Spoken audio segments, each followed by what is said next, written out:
Seigneur soit avec vous.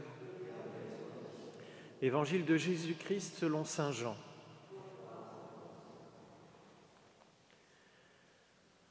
En ce temps-là, Jésus déclara : « Moi, je suis le bon pasteur, le vrai berger, qui donne sa vie pour ses brebis.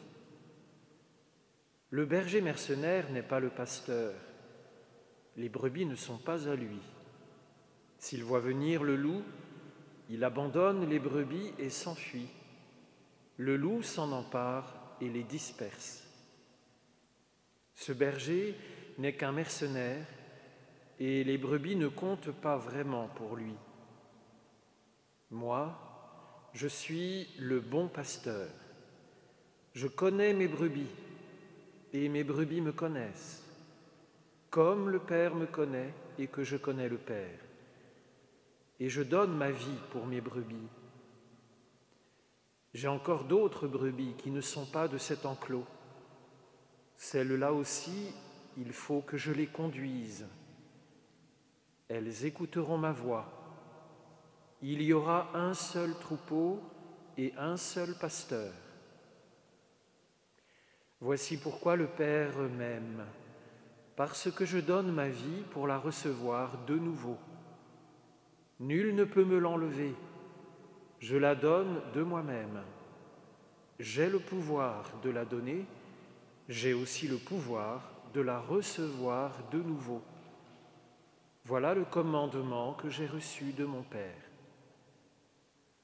Acclamons la parole de Dieu. Louange à toi, Seigneur.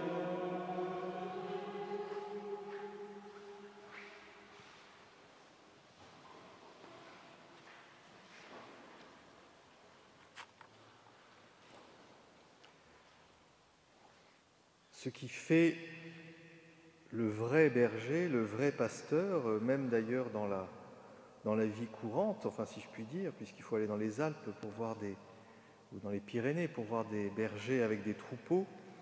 Mais en tout cas, ce qui caractérise un bon berger, c'est qu'il ne s'enfuit pas lorsque le danger survient et qu'il est même prêt, toute proportion gardée, à risquer sa vie pour le troupeau.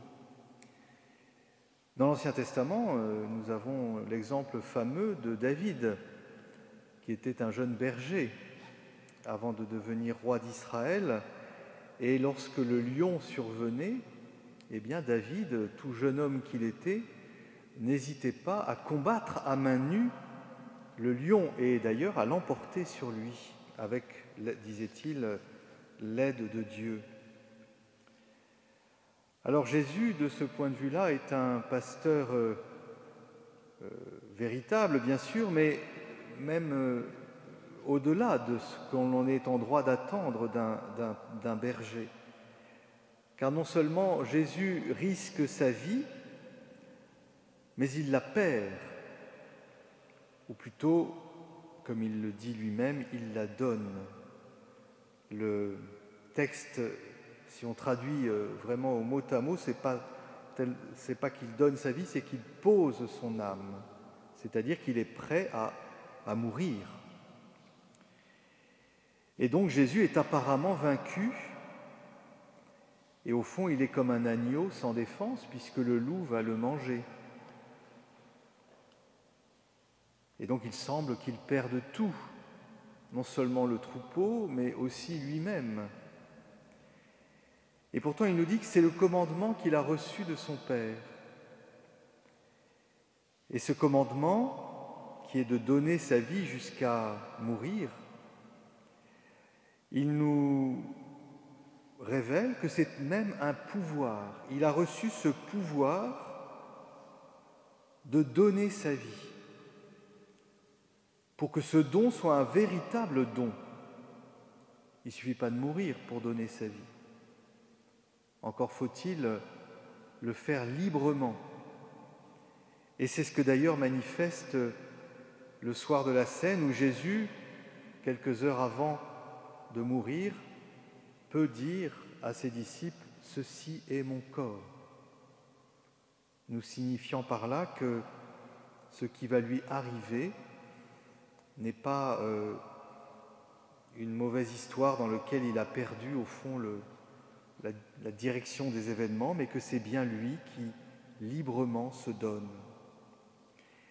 Et parce que c'est un pouvoir et parce que c'est sa liberté, eh bien Jésus a aussi le pouvoir de la reprendre à nouveau, de la recevoir à nouveau dans le mystère de sa résurrection. Jésus ressuscite parce qu'il a donné sa vie librement.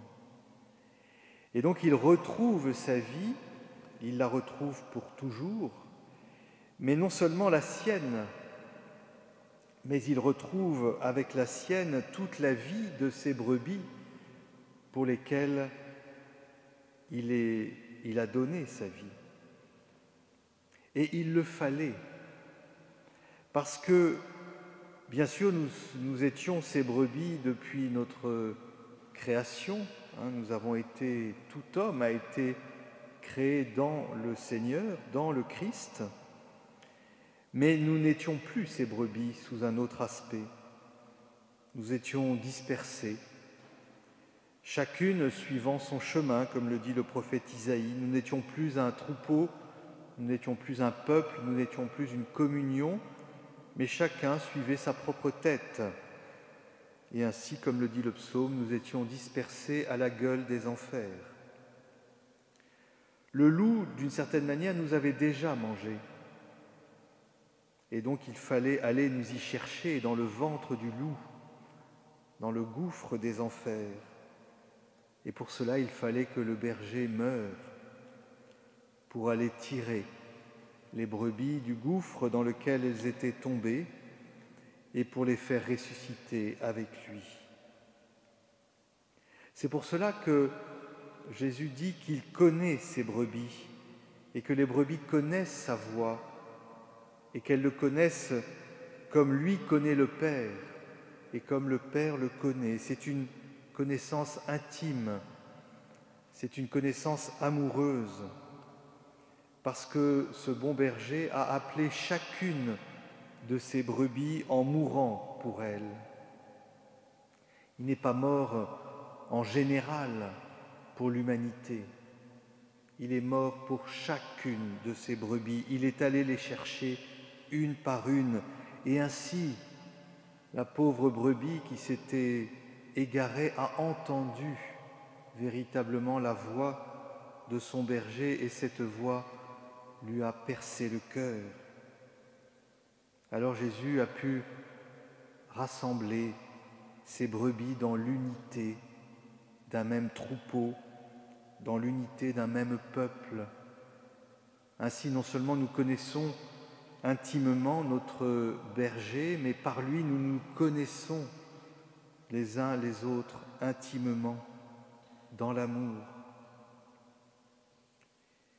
C'est pour cela qu'il est l'unique pasteur. Il n'y a aucun autre homme, aucune autre réalité qui puisse nous conduire ainsi à la vie en plénitude.